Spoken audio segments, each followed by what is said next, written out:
Difficulty. How can it be measured? Is there a 5-star scale? A like to dislike ratio? Ratings from 1 to 10? Difficulty in games is, from what I found, one of the more difficult things to gauge. There are so many factors that play into any game's difficulty that it is hard to draw a definitive line in the sand. But with this video, I'm going to try and paint the picture of what makes certain games difficult in their own ways. Because in the very end, every game is a little different, as it is with their difficulty. Before I get started, I would like to preface this video by saying that these are simply observations from my personal experience, and then the conclusions I've drawn from them. The observations and conclusions you may have drawn over your own experience may be totally different from mine, and that is A-okay. Be sure to tell me what you think. Getting back on topic, I'm going to discuss 3 franchises and what I determined their difficulty is derived from. While there are many more factors and variables that influence the overarching difficulty of each of these games, I'll try to focus on 3 different, what I call, tests of difficulty that cover a more broad reasoning behind the challenges. The first being the test of adaptability, second is the test of consistency, and thirdly, the test of patience.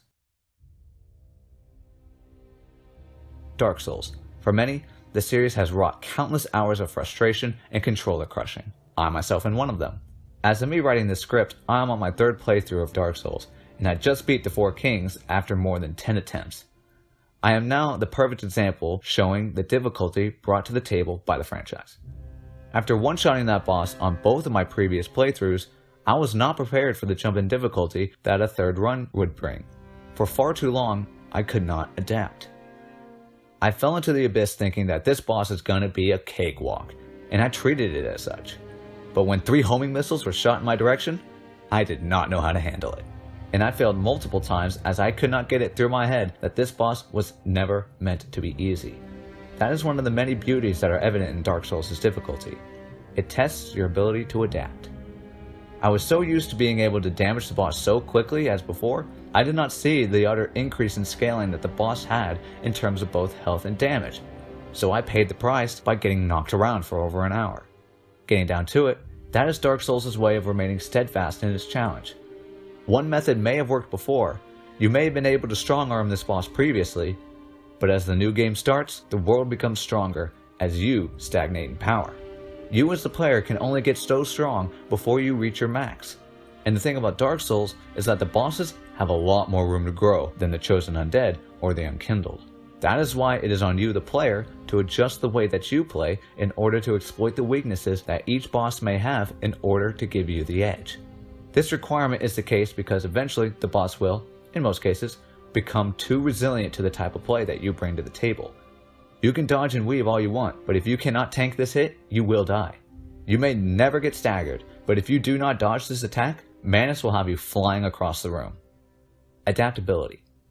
That is what Dark Souls, I believe, attempts to teach you because your method may work here and there, but it will never be the case anytime and anywhere. That is why so many people have such varying experiences in Dark Souls as a series. Your top 5 most difficult bosses could have been a walk in the park for someone else, but your easiest bosses are that guy's banes to existence. Adapting your playstyle is not the only pseudo-requirement in Dark Souls to succeed as the game gets more difficult. Each attempt on each boss is different from the last in Dark Souls. The probability of having the same exact moves in the same exact order at the same exact times is so abysmal that even thinking about quantifying that number would be a sight to behold. The dreaded random number generator is an integral part to Dark Souls' boss design, where the developers craft a pool of abilities and attacks with a couple of parameters mixed in like distance to determine which of these abilities can be used. The random number generator takes it from there. That is why, as I just said, each attempt on each boss is a little different. And if you cannot adapt to the ever-changing approach to the boss fight, you will most likely never see Firelink. That is why, as I have stated in a previous video, Dark Souls is a more reactive rather than proactive game. You as a player need to know what the boss can do rather than what the boss will do, because you cannot, in many situations, certifiably know what the boss will do until he begins to telegraph his swing or his grab. I've mentioned reactive and proactive gameplay several times over a couple videos, and I feel that the delineation is quite massive when it comes to the games that use these 2 different gameplay types. Let's get into a game that is a little more proactive. The second test, consistency. What I mean by consistency is very encompassing, as I am talking about consistency in almost every facet of how you play the game during its most difficult challenge. A game that relies heavily on the player's consistency is World of Warcraft. Now, I want to preface this by saying that I'm going at this at the angle of a previous raider that delved into mythic content quite heavily. I'm not saying that my observations do not apply anywhere else in the game, but I saw what I'm going to describe mostly while raiding. If it was not already obvious, there are massive differences between a game like WoW and Dark Souls, and that is why each of them is difficult in their own way. This is where I draw the line between reactive and proactive gameplay. While there are aspects of both reactivity and proactivity in both franchises, it is more so the case that Dark Souls is inevitably more reactive, where WoW lies more on the proactive side. Raiding in the World of Warcraft has many facets of difficulty, but the test of consistency protrudes from every which way during an encounter. Starting off with the bosses themselves, in pretty much every encounter, there are definitive actions that will take place at certain times to certain people every single time. It is why there are add-ons that give timers to the boss encounters so that players can be prepared before the mechanic even begins. Consistency is so thoroughly integrated into WoW's difficulty because the bosses themselves, with a couple of outliers, are consistent. This is where the players come in. Because the bosses are consistent, the players themselves must also be consistent as well. First, let's discuss mechanics. If you cannot kill the ads consistently, if you cannot interrupt the boss's mind control consistently, if you cannot do the mechanics consistently, you will get nowhere very quickly. Having jerk reactions to everything that occurs during an encounter will only become a detriment to the raid, as they have to adapt to the misfortune the lack of consistency has wrought. Testing the raider's adaptability is important in WoW, but it can be totally avoided if consistency is maintained, because in the very end, there is no real need to compound the difficulty of both tests if everything goes as planned. The player's consistency does not only come into play when it comes to executing the mechanics, however. The player's ability to play his role is vitally important, as everyone needs to maintain the numbers needed not only to properly do the mechanics, but to ensure that everyone else does not need to make up for those who fall behind the required numbers. Next, I do not think that I could discuss WoW's difficulty without mentioning how it tests your ability to work as a team. You have to rely on the consistency of not only yourself, but everyone else who is trying to beat the boss alongside you. Finally, when it gets down to it, what is the hardest part about testing a player's consistency? The idea of becoming consistent itself. The challenge of becoming consistent is placated through practice. However, the issue that arises with testing consistency as the fulcrum of difficulty in a game is that, eventually, the consistency is reached to the point where the challenge diminishes over time. Diminishing difficulty, in the end, is an inevitability as time passes, regardless of how one is tested in a game. And in WoW's case, that is the goal essentially.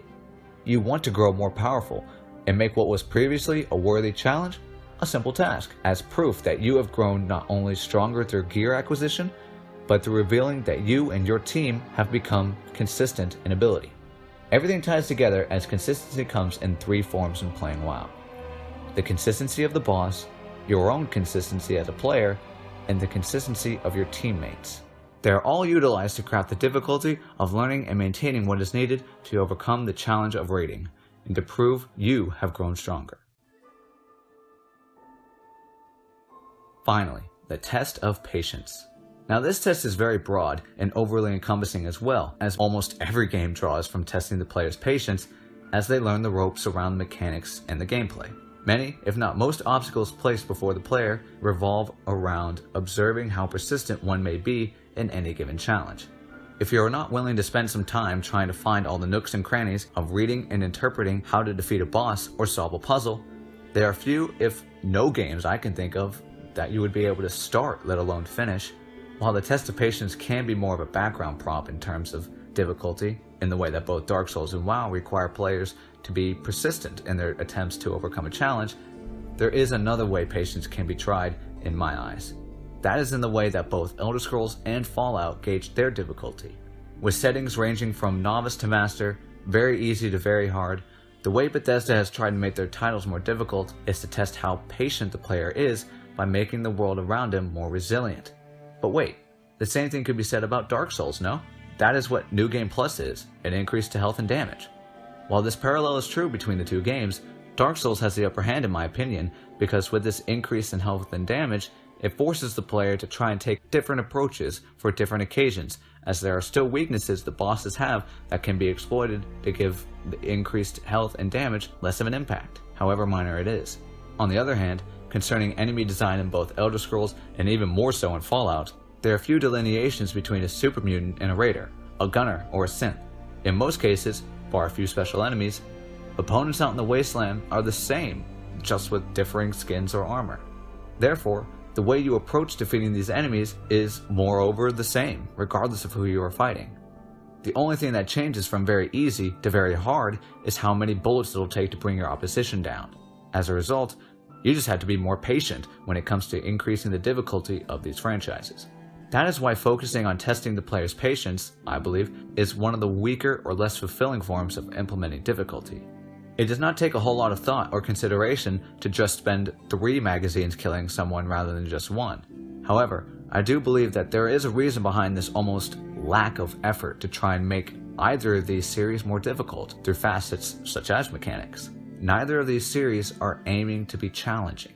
What I mean by that is Bethesda's target demographic, at least for the more recent Bethesda RPG titles, is meant to be more wide range. Bethesda wants as many people as possible to buy their games, and when it comes to making anything quote-unquote difficult, it would invariably diminish the amount of people who want to try out their games. I could say that from personal experience that I, at first, never planned on trying out Dark Souls before my friend introduced me, because I did not gravitate to the idea of an uber difficult game that makes people curl up in the fetal position out of anger. And I do not believe that for a second, I'm the only one who has ever felt this way about Dark Souls. That is what I find Bethesda may be wanting to avoid by not making their games more meaningfully challenging, because it means that they will be less accessible. Less accessibility means less people play, which in the end is just bad for the company. Regardless of this fact, it did not stop the implementation of survival mode. Whenever Fallout 4 received its updated survival mode system, people were drawn to the idea of finding difficulty and not just fighting bullet sponges. There was now a plethora of newfound obstacles and tribulations the players would have to juggle in their brand new playthrough with survival mode. From diseases to not being able to fast travel, Bethesda seemed to want to go all out in terms of trying to provide an experience that could rival the hardcore system from Fallout New Vegas. The game itself does become more difficult in a way that it requires a lot more management of the player character in order to keep himself alive. And this is what people asked for with the new survival system. Although, this does beg the question, are inconveniences equitable to difficulty? In the end, I believe that may be up for you to decide. As for me, I do find that if Bethesda is to try to make difficulty more thorough in their titles, rather than trying our patience, the route that survival mode has taken is one worth traveling. Alright everyone, that wraps it up for me today. Did you guys agree with what I said about the difficulty of these games? Or did I totally miss the mark for you? And if you have any questions, quarrels, or queries, be sure to let me know as well. I'm Cucumber, and remember, pass the dressing.